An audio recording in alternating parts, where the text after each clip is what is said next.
Hello and welcome. While COVID-19 has disrupted and impacted almost every aspect of our lives and those of our children, we have felt the effects on childcare and school closures, lack of access to social activities, and even the ability to be social. And let's face it, the list can go on. However, during this time, it is important for us to be mindful of the effects of COVID-19 on families with children with disabilities. Everyday problems are further amplified with children with special needs. So what are the effects on these families? Well, today we're joined by our special guest, Ariella Lew, to discuss this very topic. Now, Ariella is a paediatric nurse and director of Kids on Track Consultancy, a private practice in Melbourne. And Ariella consults both locally and overseas, providing expert advice and management strategies for families and advice for families of children with special needs. And today, Ariella is going to share her tips on how we can best prepare children who need support and consistency the most to cope through this COVID-19 era that we are living through. Thank you for joining us today. How are you? I'm good. How are you? Thank you for having me. Yeah, no, this is great. And as we were just talking offline, this is a subject that we haven't yet touched on here at Kiddipedia, and I really want to be able to sort of, I guess, bring this subject to light and support as many families with this information, both locally and sort of around the globe, the people that follow us also. So with regards to the effects of COVID on the lives of children with special needs, I'd love to know, initially, do you think that they have been disproportionately affected? And if so, how? I don't know if I would say that they've been disproportionately affected. I think that, I think one of the things that's been interesting about COVID is that all children, I think it's put a magnifying glass on where they struggle, particularly children who struggle with anxiety. That doesn't mean they have special needs. And I think because so many parents have also been anxious, that's kind of triggered how children cope with change. I think where it has been maybe a little bit more difficult within the special needs community is I think we're talking about children who, without school, regular weekend programs, support work, stuff like that. These are children that can become very isolated very quickly. And more than just the children, their parents as well. I know at one point very early on, sort of in the Melbourne lockdown, so to speak, I had a conversation with a mum and I was setting up something for her and she said to me, I literally, she said, haven't seen another human being. Like my daughter hasn't interacted with anyone. Her daughter's nonverbal and whatever. So it's not like she can really have a conversation like this via Zoom. I think that isolation potentially has been felt a lot more keenly during this time. But I think in terms of the things that have, and I guess also the ideas of sort of a lot of children with special needs get used to what they're used to. Yes. And they follow in their head the way things go are rules. So when you're saying something like, and thank goodness in Melbourne it's finished now, but when you're saying something like you're doing homeschool, right? And the word we were all using was homeschooling. Well, it's not school. They're not in their uniform and they're not at their desk and they're not with their normal, support aides and teachers. So I think that's been felt a lot more keenly. Yes. Now, we published your article titled Helping Our Special Needs Children Through COVID-19. Now, for someone who hasn't yet read the article, can you please just give us an overview what the article is about and what inspired you to write it? Yeah, so I think what inspired me to write it is I think I was hearing more and more in my practice about examples of where children were either right at the beginning before homeschooling, where there were changes in school and things like there was one little girl that I was talking to her mum who was unable to do something for herself, tie her shoelaces when they became undone. And they became undone, and because they'd been told the rule was the teachers can't touch you, she didn't know that she could ask for help. So she stayed sitting on her chair for the whole day. because she didn't want to get up because she knew that she would fall, and she didn't know that actually there were exceptions where the teacher could help, and they didn't know to do that. So I think, that's just one example of stories that I've been hearing, that actually for children to kind of understand there are rules, but there aren't really rules. And together with the social isolation that I was hearing about, it was really to give, which I guess comes into your question about the overview, a thing to parents of like, okay, first of all, how can we use this time positively, actually give our children, special needs or not, to be honest, some life skills about how to cope when life is uncertain. Because I think something none of us do very well, to be honest. Like, a lot of us, I think, have struggled during COVID with uncertainty. I think anybody in the world would be lying if they said their life on some level or other has not had a degree of uncertainty, be that uncertainty economics, be that, in the last few interviews I've done talking about COVID, I always say, like, for me, as you can hear, I'm not from Melbourne, so my family are not here. So for us, and my husband's also, so for us, the whole travel and when will we actually, obviously we talk on Zoom and FaceTime, but it's not the same.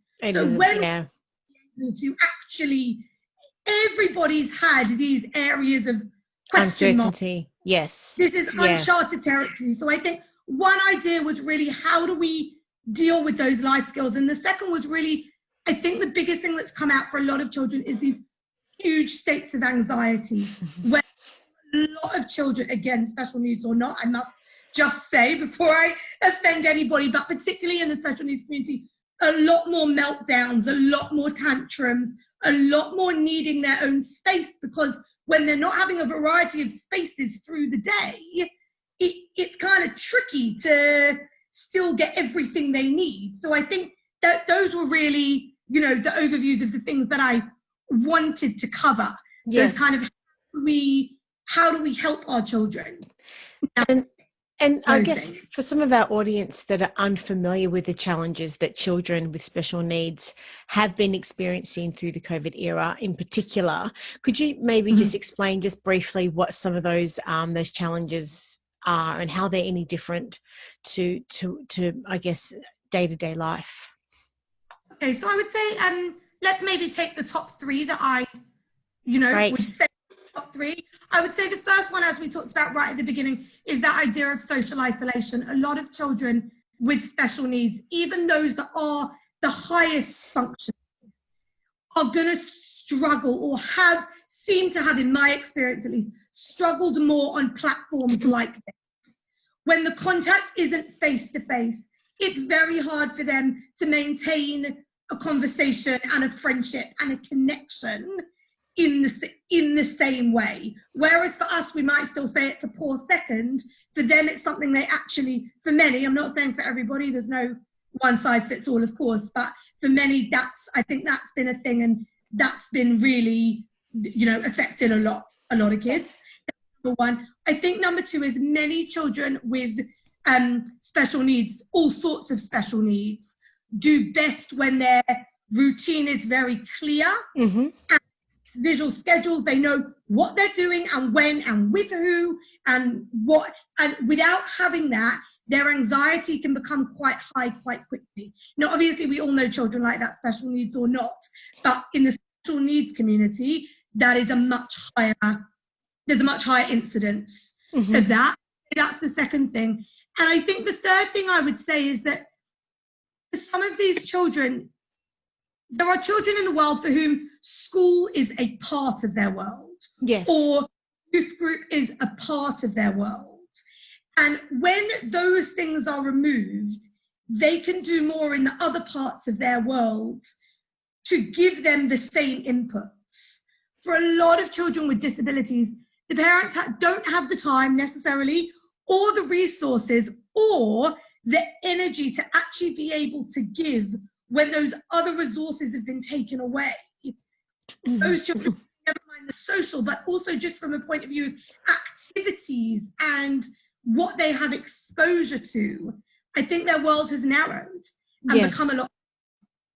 And in saying that, and as you've just referenced parents, what are some of the most common challenges you find parents with special needs children have been experiencing? Exhaustion. I think all parents, to be fair, when homeschooling was going on, were suffering from exhaustion. But I think these were children who, you know, I think for some parents of children not with special needs, once you got your kids settled in front of their project for the day or their homeschool for the morning or whatever it was, that was it. Like, you could go make a phone call, you could leave them unsupervised for 20 minutes, half an hour. These kids, you can't. So if they were at homeschool, so were you as a parent. Yes. You know, if they were, whatever they were doing. So that's one challenge. I think the second challenge was when lockdown was really at its peak. And not that I'm saying, you know, with the question of the second wave now, not that I'm saying none of this will come back, but when a few months ago, that sort of end of March to end of April, things were at their worst. And thank goodness we haven't got back there. I think many parents were nervous for good reason to have too many people in the house. So there are some parents who would maybe have through the course of a week 4 or 5 different support workers. Many of them cut that down to only having 1 or 2. So they were needing to be on call a lot more. A lot more was based, was put in terms of physical care, never mind anything else, but that physical care and physical. So I think that's been another thing for parents. And I think like the last thing for parents is there are, and this is something that wouldn't bother the children, but certainly is true, there are many children with additional needs who, due to sort of coexisting medical conditions, have lower immunity. So parents are needing to be almost even more cautious. Yes. But once it's a lockdown, they're not going to take the risk because, you know, one thing's going to trigger another thing. So I think for some parents, that's also been, you know, a big pressure trying to tread that line of what's too cautious and what, you know, where's the line between cautious and, you know, unnecessarily pessimistic? Yes. And I mean, how do you see the support for families with special need families alter during this time? And how about, I guess, maybe the concerns about the access to specialised care?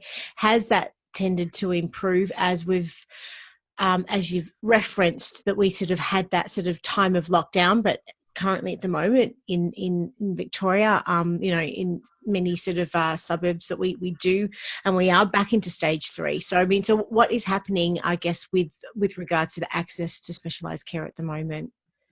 So thankfully, from what I'm hearing, things are much better with that. I think even when it was at its worst, there were a lot of sort of, I don't want to just call them youth groups, but a lot of the more social activities organizations were trying to run certain programs on Zoom and stuff like that. One of the things I was thrilled to read when I read about the new lockdowns, not that I was thrilled about the lockdowns, let me just clarify, but last time when it gave 4 reasons for going out of your home. Yes. It's about you could go for work, but it didn't explicitly say caregiving in the way that it does now. Or certainly not in anything I read. Whereas this time, it said to receive or to give care, which I'm hoping means that the support workers this time, you know, from the, look, what parents choose to do, they may still choose to be cautious. Yes. But I was very happy to see that wording then, as it said, could have been there last time and I missed it, but this time I saw it specifically because I looked out for it, and I was very, very happy to see that. Well, on that, even if home nurses are available, many families may have chosen, I guess, to suspend service to limit the exposure of COVID-19 as staff are providing service and travelling between multiple homes, I guess. So for parents, I guess the lack of support and resources paired with extra care responsibilities during COVID-19 may have compounded, I guess, the physical and mental health challenges that they're already experiencing. So I'd love to know, what are your thoughts on this? Well, first of all, I agree with everything that you said on that. Really, I totally agree. I think one of the things just for parents to take, I was actually talking to somebody who runs a nurse agency today about something. And one of the things she said is they have had the policy that they've changed all the hours of everybody so that all their workers are only working with one, maximum two families a week, and they've kind of put that into place. So I think a lot of the support agencies, certainly the ones that are working with families with more needs or where there are higher risks of cross-infection, certainly while the DHHS don't say it directly, that certainly is best practice that many agencies are following. So that should be good news. But I also think it's really important, no parent can be the be all and end all for their child. And I think that was one of the biggest mental health things for all parents, for everybody. It was, you were suddenly the friend, the confidant, the school teacher, the cruise ship director, the entertainment organizer. You had to schedule them 24 hours a day, the nanny, the babysitter. You were everything. You were the grandparent. There was no role you didn't have to fulfill. And I think that's one thing when you're a parent, and that's difficult enough. You've also got a child for whom normally you get a night off a week because you've got a respite carer coming in, or you have someone coming to do bath time, bedtime, because you've got a 17-year-old that can't do it themselves and you're having to do that. I think it really is so vitally important for parents and older siblings, if applicable, to split that responsibility. If you're only reliant on who's in the house and you're unable to get outside help for whatever reason, that in order to minimize the physical effects, that you split that as much as you can with your partner, with your other children, where you can. And also to know there are agencies, as I said at the beginning, there are agencies that are able to hopefully provide you just with a little bit, even if you can take one thing off yourself or give yourself that, hour twice a week where you can just go for a walk, knowing that your child is being taken care of by somebody. I think it's really important. And, I guess the whole COVID era has really forced us a lot to slow down, and has provided a wonderful opportunity for families to spend more quality time together indoors. But on the topic of isolation, children need the company and social interaction with other children, and as you mentioned earlier. So I'd love to know from your perspective, how do you see isolation affecting, in particular, the learning and development of children with special needs? I think it's such a difficult question to answer because I think every child is so different. So before I say anything, I would like to say to any parents that are listening out there that have a child with additional needs, this is in no way saying this is your child. This is saying across the board, these are the things. I think, first of all, one of the things that is most important, I believe, in education as a whole, is that children are being taught in the medium through which they learn the best. Okay. And I think that one of the things that COVID has done is it's basically forced all children into one medium. That's what homeschooling did. There were no options unless you were a key worker's child or whatever. And even if they weren't doing that, there weren't schools that were open. There was no physical, in person. And I think there were many parents without children with diagnosed additional needs that I've spoken to since COVID that said, you know what, I really saw my kids struggle to do this and struggle to do that. At the same time, the parents have said, oh my gosh, I never want to send my kid back to school. That was like amazing. They did so much better without the background noise and the distractions of everyone around them. So I think that certainly, to sort of the lesser extent of additional needs, would say some of the problems and positives that there'd been. I think the more, I hate the word severe, but I think it's the best word to use, the more, I guess, intense the needs are, the more needs your child has been the more they've missed out by not having school. So if you have a child who is in a special educational environment every day, as part of school, they're also getting speech therapy, occupational therapy, physiotherapy, as we talked about before, with sort of the nappy changes, and the school's got all the equipment, they're doing all of that for you. So I think by them being at home, it isn't just they've missed the social, but all of those extra therapies, which also if you're having private therapies, some of them have moved online, but not all therapists moved online. Not everybody did, and not all the school therapists could. So, and I know that a lot of, particularly here in Victoria, a lot of the special needs schools did go back. The minute they were allowed to open, they opened and all the kids went back. There was no kind of staggered entry. Once they were open, you know, they were open obviously with following guidelines before I get anyone into trouble. You know, and I think that was very positive, because I think what these kids missed was not just the social, it was the entire, every way we tried to work with these children to nurture them all kind of went off the beaten track, so to speak. Yeah. And in the article, you suggest that in situations like this, that parents of children with additional and special needs should find a social story that explains coronavirus and why we have to be so careful all the time. Can you explain first what a social story is?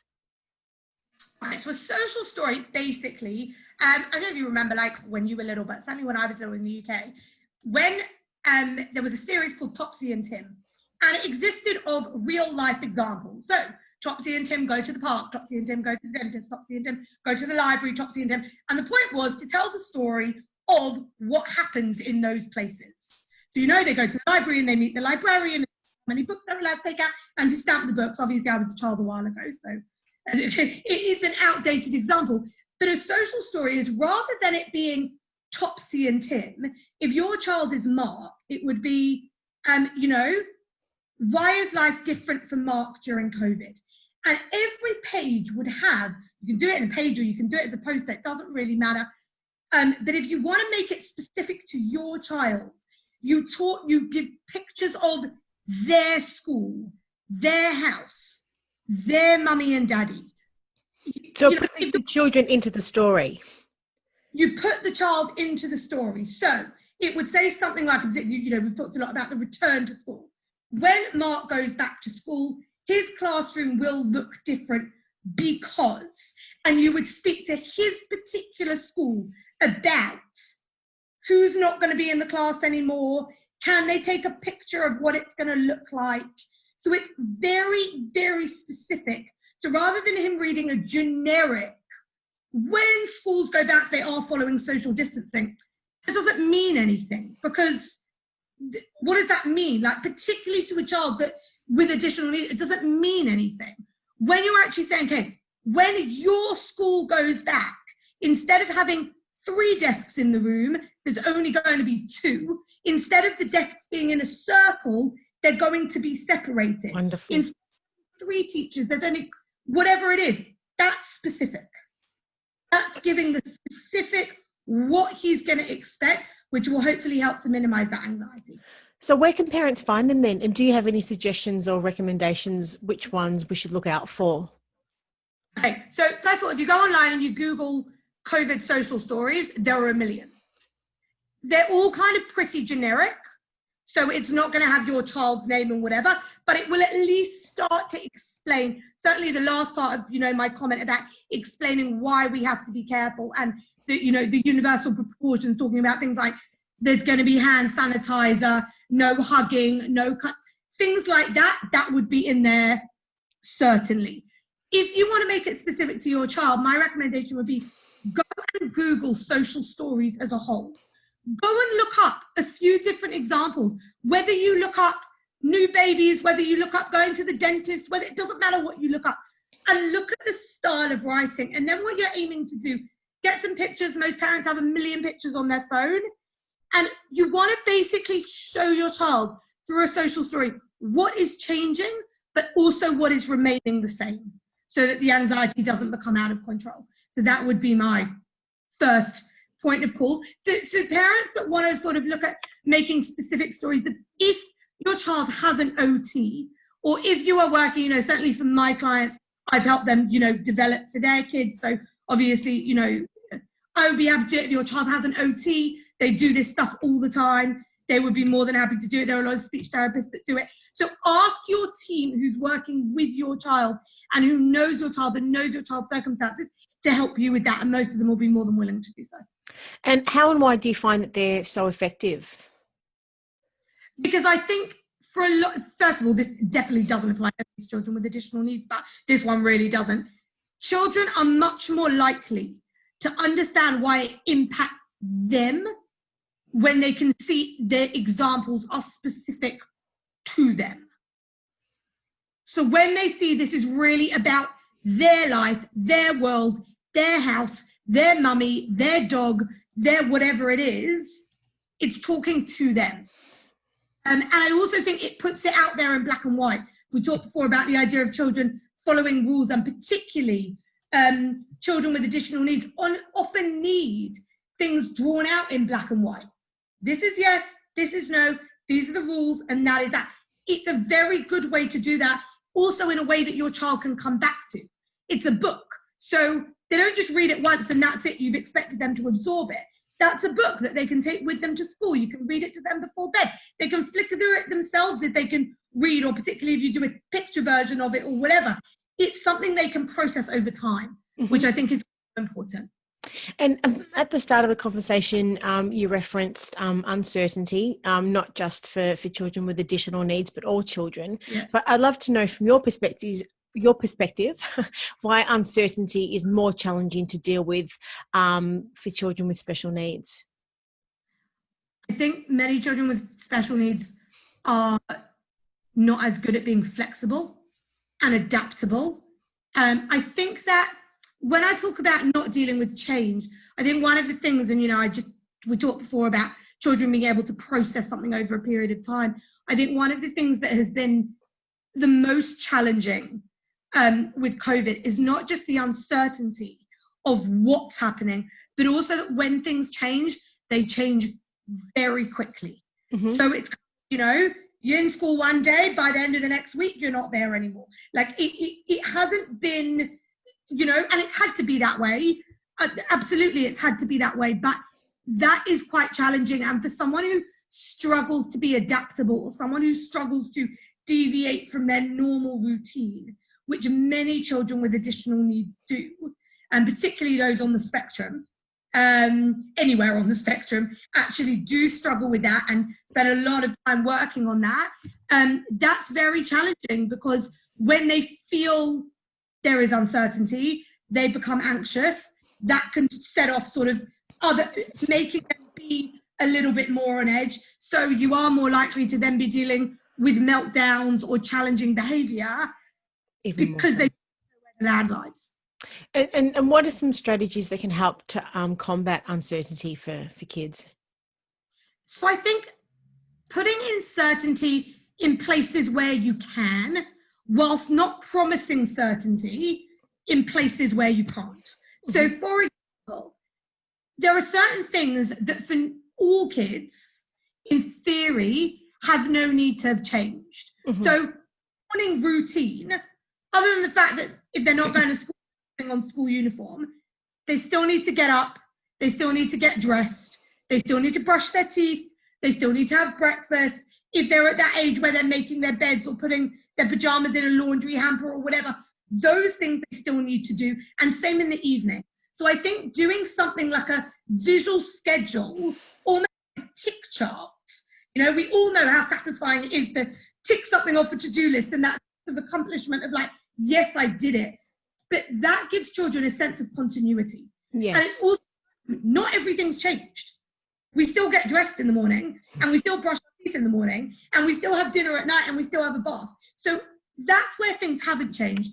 I think where things have changed, it's also about seeing where you can provide certainty. So, I'm running next week a camp. One of my clients is running a camp for special needs kids, and I've been in charge of all the policies, and we try to be very open with these are the changes. So for parents who I know their children have higher anxiety, I've been speaking to ongoing, saying, okay, explain this and explain this and explain. So I can't give them every certainty, of course I can't, but I can tell them this is what's different.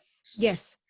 Tell them how that's going to make their child. So if your child is going back to when they are back at school, or when they are, feel free to ask and actually say, by providing what's new, new doesn't mean uncertain, because as you and I were discussing at the beginning, COVID's going to be around for a while. So some of these changes are not going anywhere.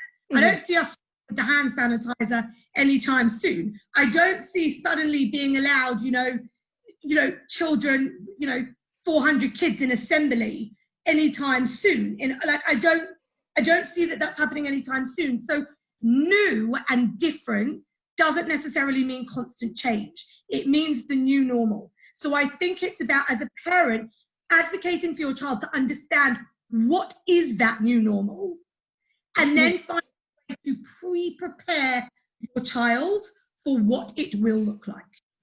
So I'm hearing that consistency is the key at times of uncertainty and change. And this is because it helps the children to process the information. Is this right?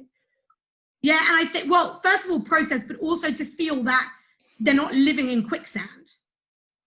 And I think for all of us, if we think of times of big transition in our lives, right, in our own lives, whether that's a new baby, a house move, or whatever, those are the times that we generally grasp the tightest to the things that provide us with consistency and security, be they routines, be they people, be they work.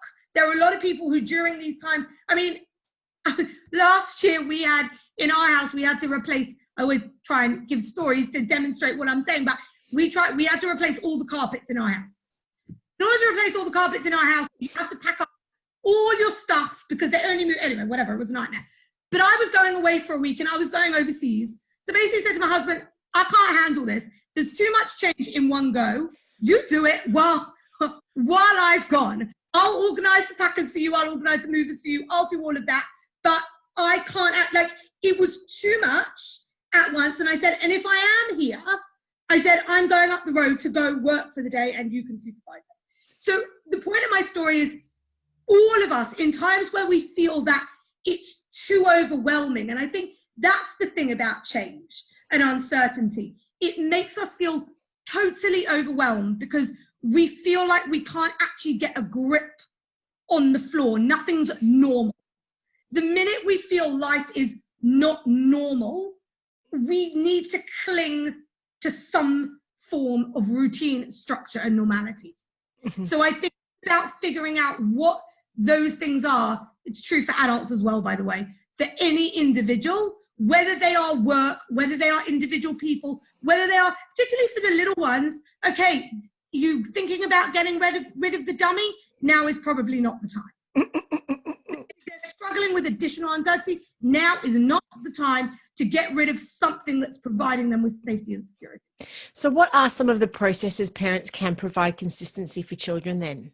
You've mentioned the visual charts, it's so they visually can see things. Is there anything else? Yes, I think visual schedules are very important. Visual ones that they can see that are on the wall. I think things like rules at home, keeping those consistent. If the rule normally is no jumping on the furniture, it shouldn't, just because everything else is uncertain, suddenly there's no rules at home either, like that. I think that's important. I think parents presenting a united front wherever possible in two-parent households. I think parents having a united front of this is how we're dealing with this as a family. I think that provides a security. I think tying a little bit more strictly than normal to routines. And when I say routines, I know there are parents worldwide that have raised their eyebrows. I don't mean a routine that has to be tied to this is 5 o'clock, this is 5:30, this is 6 o'clock, this is 6:30. I mean a routine that says 1 comes before 2, comes before 3, comes before 4. The most basic point of a routine is we sleep at night, we're up during the day.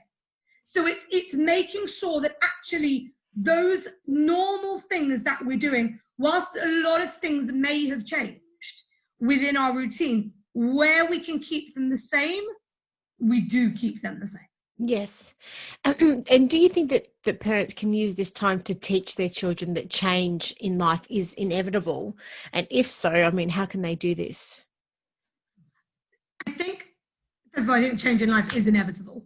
I think we're living in a time of not just extreme change, but as I've said, extreme uncertainty, which breeds anxiety. And I think that's what's been one of the biggest challenges of COVID, that it's kind of like, as soon as we got used to one set of rules, no sooner we kind of like, okay, yeah, good, we're sorted, then it was another one. So no one ever really felt secure. The most secure people felt with all the problems of it was lockdown. And as much as people got fed up with lockdown, you knew those were the rules and that was that. And it was that for quite a significant period of time.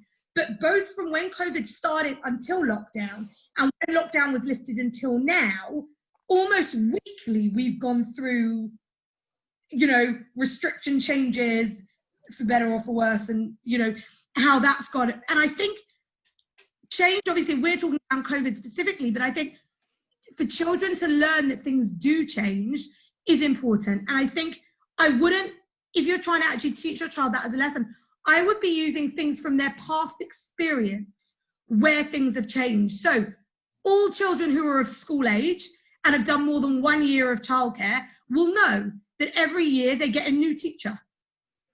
99% of cases, right? When you move up a school year, that's a new teacher. It's a new classroom. For any children that have gone from kinder to main school, or you know, to primary school to high school, that's a change. So it's not necessarily about talking about, you know, these big monumental changes.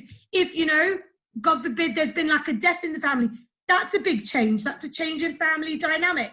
If, you know, they've got a sibling that's younger than them, and, you know, I'm not talking about sort of, you know, there's literally a year's age gap, but if it's sort of 3 years or more, they may well remember life before that sibling. That's a change in family dynamic. Grandma wasn't well for a while. That's a change. So actually sort of showing them that they've already navigated change successfully and come out the other side. They used to be in nappies, now they're toilet trained. They used to have a dummy, now they don't. They used to sleep in mummy and daddy's bed, now they're in their own bed. So actually empowering them that, you know what? You've dealt with tougher than this. You've dealt with change before. It might not have been quite so hectic, but we've done this, you've done this, and you're good at this. And try to teach, I guess, kids to draw on the strategies that have worked before.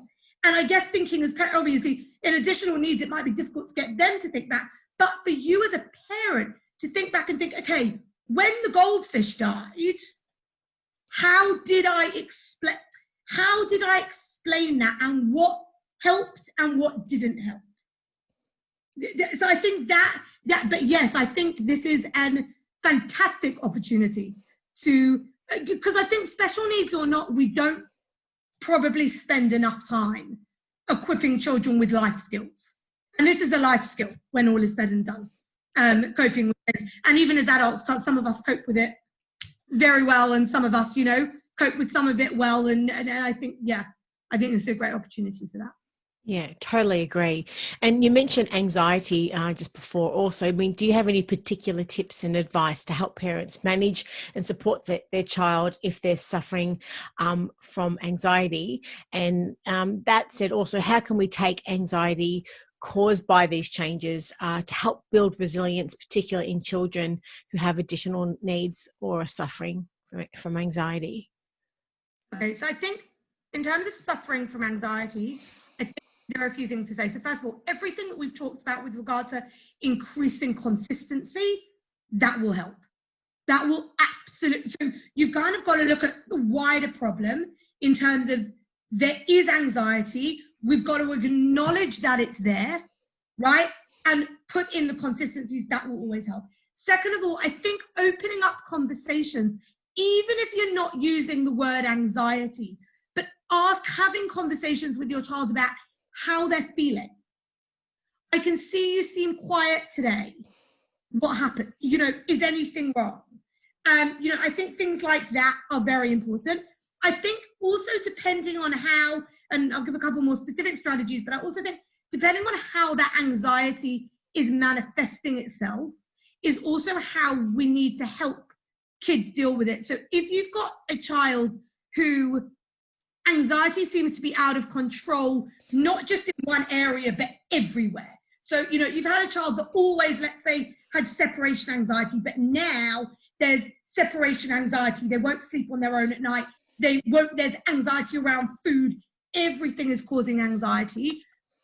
This is probably the time where, you know, thinking about, do I need to get professional help for my child? Not in a bad way, but especially for those kids that are a little bit older, to empower them to be able to talk through their feelings or find ways to identify that things that calm them down. We all have things that we all get anxious. Everybody does. And, you know, there's anxious that we just feel a little bit unsettled and, you know, it'll go away. But we all have times where we're really anxious and we actually need to remove ourselves from the situation and go do something else for a while in order to revisit it. Now, obviously, that's a skill that we learn over time as adults. But children, not everyone learns how to do that, and some people need help in doing that. So the first thing I would say is, if you're really thinking your child is extremely anxious and more so than before, reach out. There are so many amazing psychologists out there and organizations working in children's mental health. We talked before about parents' mental health, but children's mental health is also an issue and it's also very important. The second thing is, we talked before about showing children what they've done before to help them overcome challenges. And I think to have, whether you do it visually or whether you do it as a game or however you do it, but to have something to kind of show them what they are good at and building them up with the things they're good at, and not just the things that calm them down. But if you've got a child who is particularly talented at, I don't know, football, basketball, drama, art, whatever it is, use that to give them time every day to be doing something that, one, is going to calm them, but also is going to make them feel good about themselves. And the third is to verbalize to them, as I said, what other strategies they've used before to help themselves feel better, so that these kids can build their own toolbox.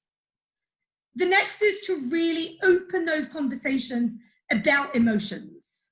You know, there are those amazing posters that you can get saying, how do you feel today? And it's got every emoji face under the sun. But there are a lot of very kids with additional needs. If you go on to some of the sensory websites with sensory equipment and the learning tools and stuff like that, they've got some fantastic, for all ages actually, games that you can play, things that you can do to really get children to express how they feel. Even for what kids that are non-verbal, there's different faces. They can point to how they feel. They know how they're feeling. They just may not be able to say it.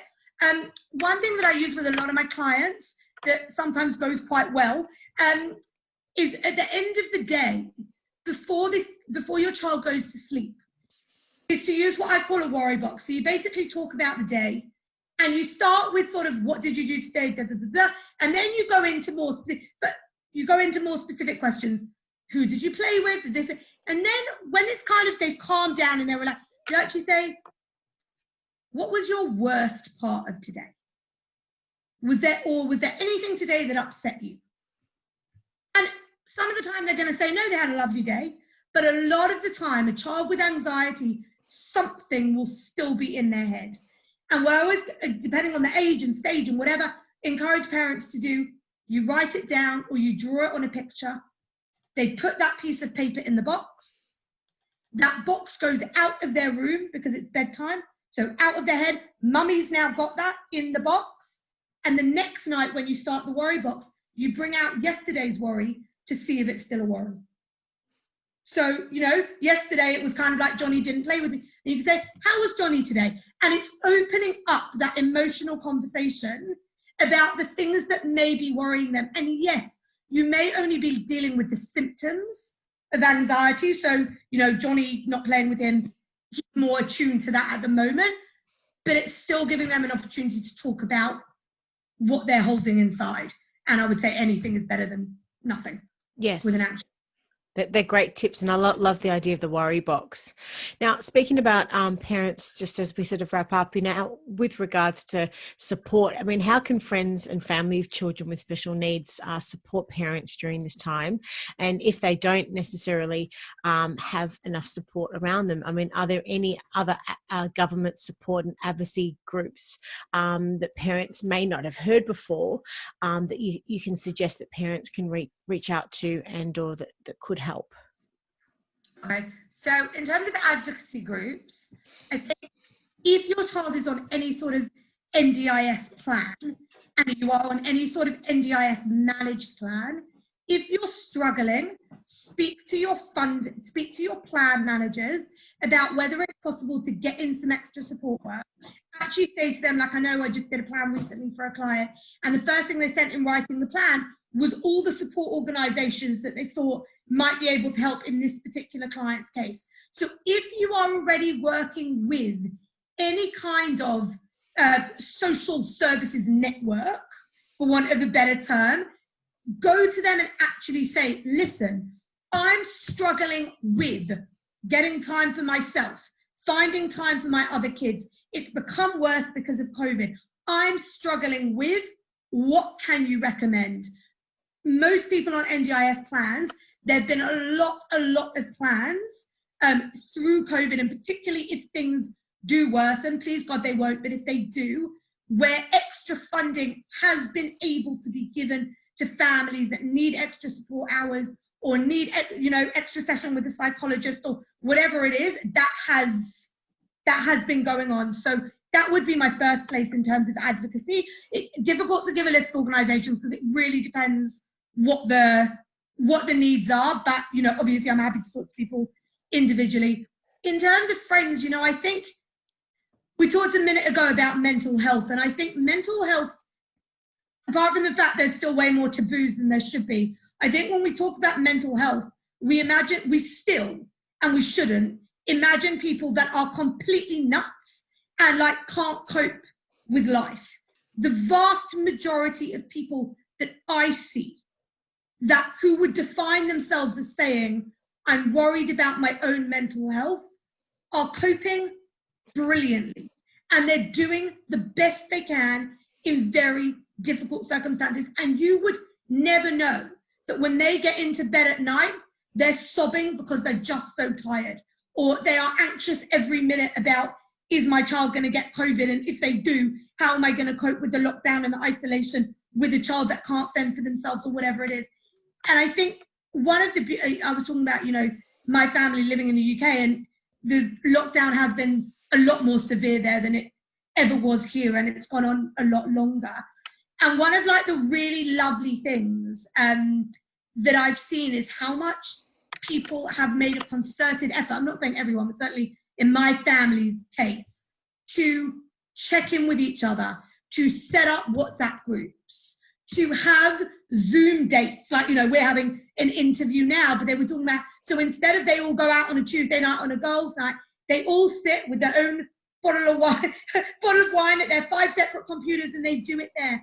Sometimes I think just the power of saying to someone with an additional child, how's Ruby doing? I've been thinking of you. I know it must have been, and particularly if you're hearing this, to be able to reach out and say, I promise you, it's been harder for them, and the challenges have been possibly something you may not have had with your own children if they don't have an additional needs. No one's going to get upset that you reach out and say, how are you doing? I'm going to the shops today. Can I pick something up for you? To take one little thing off them is not prying into their lives, right? There's that line between oh, you must be struggling, I'll come fix it for you. And there's the line of, we've talked about these lockdown suburbs that are locked down again now. If you're in those, and I just heard today about a business who was saying, they were interviewed on TV last night apparently, on one end of the road, there's a pub restaurant that's still allowed to open, and on the other end of the road, they're not. So you may well be, if you're in those 10 suburbs in Victoria, that your friends are allowed to be out more than you are. If you are the friend that's allowed to be out, and you've got a friend with a special needs child or something like that, phone and say, I'm going to Coles, what can I get you? or on your way back from Coles, just leave bread and milk on the doorstep. No one's going to say that was horrible. And I think it's getting that line between pretending we know what goes on behind closed doors, which, let's be honest, you and I both know in our lines of work, we don't have a clue, and actually just saying human being to human being, I want to help you. Yes, very, very powerful. Yeah. And I think it's just been mindful more so than ever of other people's lives. Now, we've spoken about so much. This has been an incredible conversation, Ariella. Okay. If you were to summarize your key messages for anyone watching and listening, what would they be?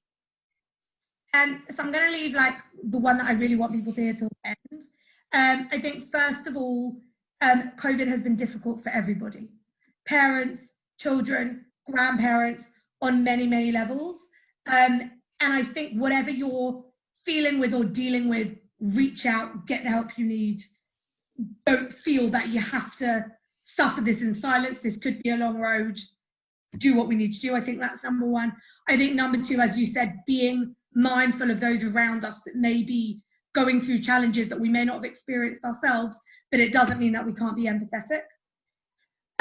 I think also to just really have an awareness that when we're talking about anxiety, change, and uncertainty, let's not all pretend that we're all so big and brave.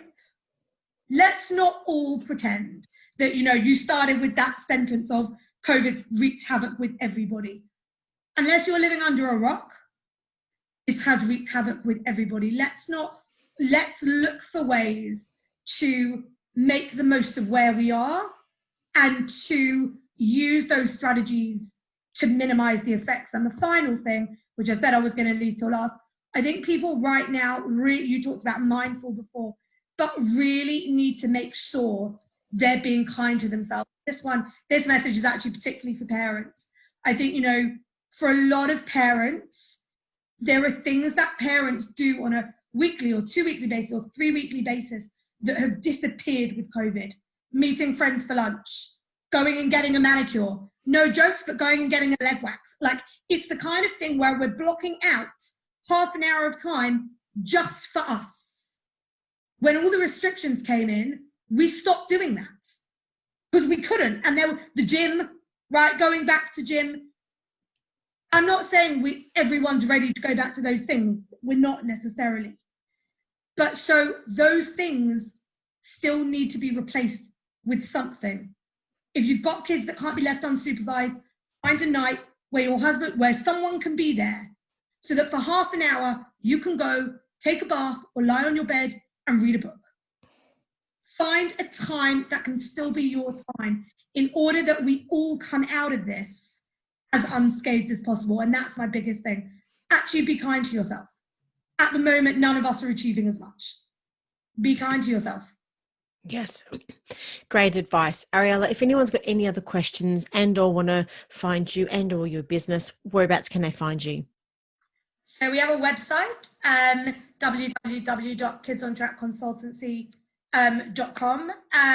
So you're welcome to find me there. We've also got a Facebook page or Instagram, and all of our contact details are there. And I think on the article that went on your website, a lot of those are up there too. So wonderful.